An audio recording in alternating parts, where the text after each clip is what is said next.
Bon, en décembre 2019 est apparu dans la région de Wuhan, en Chine, un nouveau virus. À notre place, en France, l'épidémie paraissait lointaine. On nous présentait ça comme une grippette, avec une chance d'arriver en France quasi nulle selon les autorités. Alors que le 7 mars, Emmanuel et Brigitte Macron sortaient au théâtre pour nous inciter à vivre, et ce, malgré le virus, on s'est retrouvés une semaine après, le 16 mars, confinés chez nous avec pour consigne de minimiser les déplacements et de sortir uniquement pour les besoins existentiels de chaque foyer. Aujourd'hui, il sera question d'une vidéo complètement différente de d'habitude. J'ai envie de partager le positif qu'on pouvait retrouver en ce moment dans le monde. Et ce, malgré le confinement et cette période assez anxiogène. Il faut bien avouer que dès le début de la quarantaine, j'ai trouvé l'ambiance générale assez pesante, et voir certains extraits de solidarité et de partage dans certaines villes a eu un effet assez positif. En Italie, tandis que le pays est en confinement total depuis le lundi 9 mars au soir, on a vu tourner sur les réseaux sociaux des images de gens se donnant rendez-vous à leur balcon pour jouer de la musique, chanter et danser. Alors que tous les lieux de rencontre étaient fermés, que la vie de chacun fut mise en pause, ils se sont donné rendez-vous pour rompre la solitude et l'isolement du confinement, en chantant et en dansant.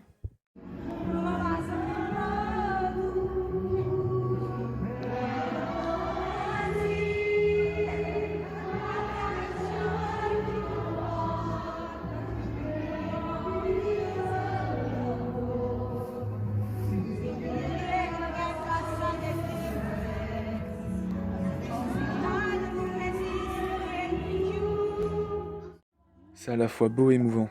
Les Italiens trouvent des moyens de conserver les liens et de s'unir tous ensemble contre la solitude et l'angoisse de l'épidémie. Mars 2020 rentrera dans l'histoire. Par les mesures exceptionnelles qui sont prises pour lutter contre cette pandémie, mais aussi pour tout ce qui se passe en direct des balcons. Partout dans le monde, là où les gens sont priés de rester chez eux, il se passe des choses aux fenêtres. Voici alors une compilation de ce que j'ai pu trouver.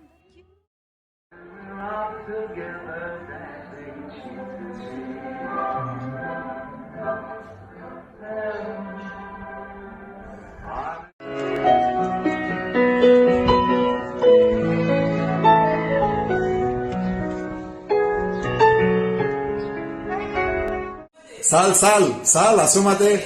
Asómate, Charo, asómate. Cumpleaños feliz.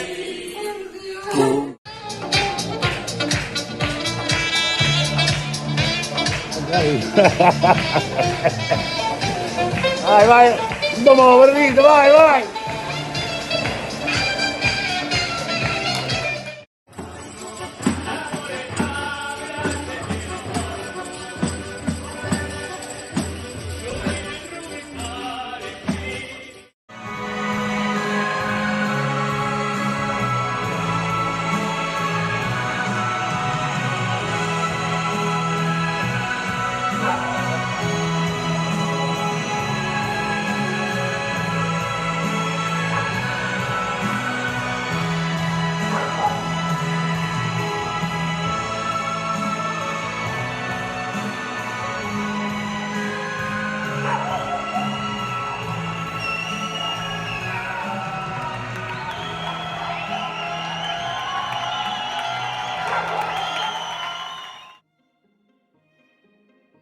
Enfin, cette crise sanitaire majeure laissera des traces.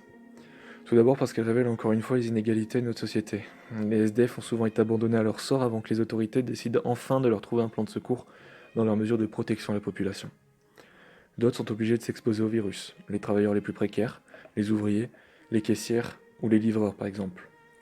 Cette pandémie révèle aussi à quel point notre système est à poison.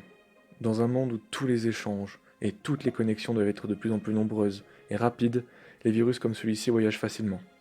L'homme, en détruisant la nature, empiète de plus en plus sur les écosystèmes des autres êtres vivants, facilitant alors la propagation de maladies des animaux vers l'homme.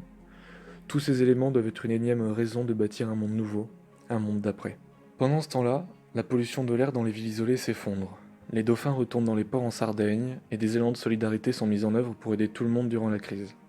Tous ces éléments doivent nous prouver qu'un monde avec une vie plus frugale et moins rapide, solidaire et avec un impact moindre sur l'environnement est possible. Malheureusement, il est probable que comme après la crise de 2008, la pollution repartira en flèche. Les inégalités sociales se creuseront à nouveau, encore plus, et l'individualisme refera surface. Une petite fenêtre de tir nous est offerte. Saisissons-la. Si cette vidéo vous a plu, n'hésitez pas à me le faire savoir en vous abonnant à cette chaîne et en laissant un pouce bleu. Je vous donne rendez-vous alors fin avril pour une nouvelle vidéo qui, j'espère, devrait être comme d'habitude. On verra l'évolution de la situation.